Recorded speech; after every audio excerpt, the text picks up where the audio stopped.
Hey everyone, Amtrak on CSX Revenue, and we got a CSX freight close to like 120.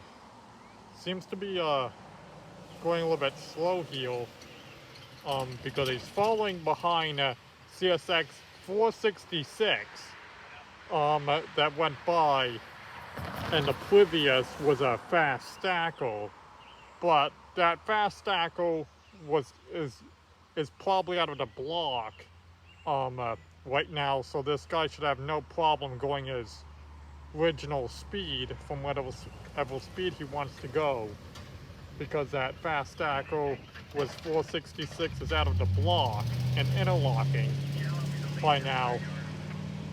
Maybe he's trying to figure out, maybe that's what he's trying to figure out. He's probably trying to figure out how to get into the yard if he has to switch tracks at the interlocking, unless he thinks we're gonna have a meet.